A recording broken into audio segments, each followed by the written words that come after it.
चालू आहे नाही. आधी नैवेद्य मग तुम्हाला मिळणार.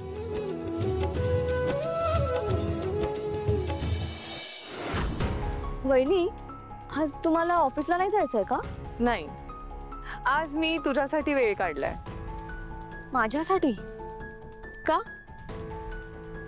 म्हणजे लेट मी मेक दिस क्लिअर की मी माझी कामं करायला समर्थ आहे.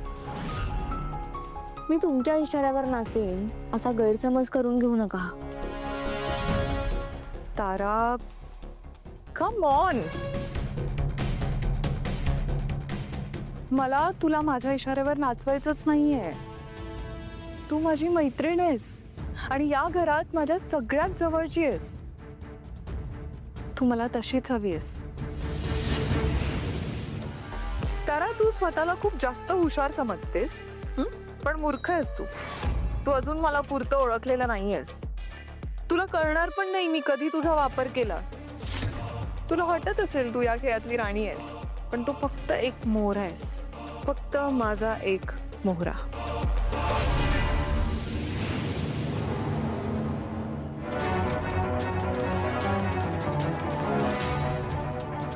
खीर? ह्या मूर्ख मुलीने काहीतरी बनवायला घेतलंय वाटतं. हिची एवढी हिंमत? बघतेच मी हिला.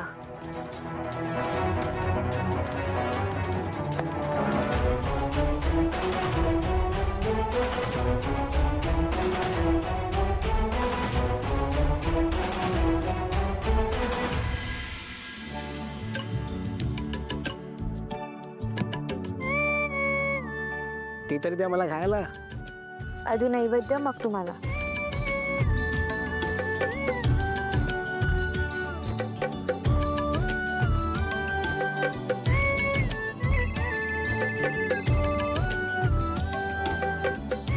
चालू आहे नाही. तुमच्या अहोंचा व्हिडिओ कॉल आहे. द्या. हौसला फोन. सारंग तुला पण कळून दे की तुम्हाला किचनमध्ये जाऊ दिलं नाही ते.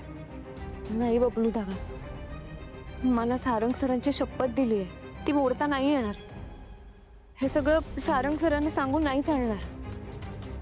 मी बाजूला जाते जरा.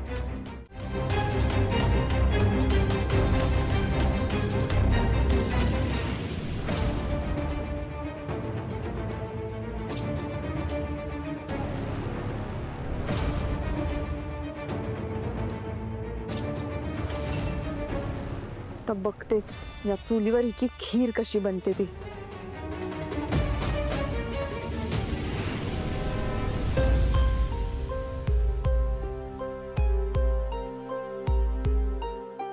बोला सारंग सर.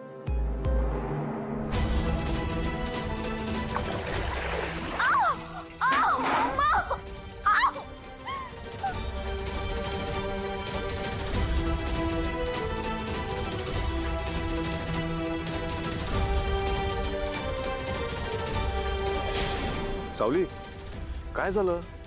कसला आवाज होता? कोणी ओरडलं का? मांजर. बहुतेक 2 पायाची मांजर आहे. 2 पायांची मांजर. 2 पायांची मांजर? 4 पायांची मांजर. सारंग सर, एकाला मी खूप खायते. मला ना स्वयंपाक करायचा आहे, नैवेद्य दाखवायचा आणि मंदिरात सुद्धा जायचंय. मंदिरात कशाला? पूजा आहे का?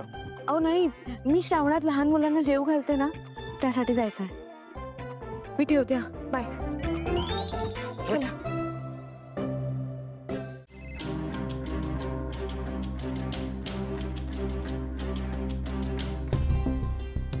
हॅलो. हा बाळा सावली, आधी तुझी माफी मागतो.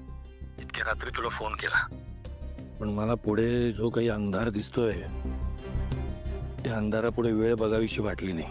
माहिती आहे मला, तुम्ही इतक्या रात्री फोन केलात म्हणजे नक्कीच काहीतरी महत्वाचं असेल.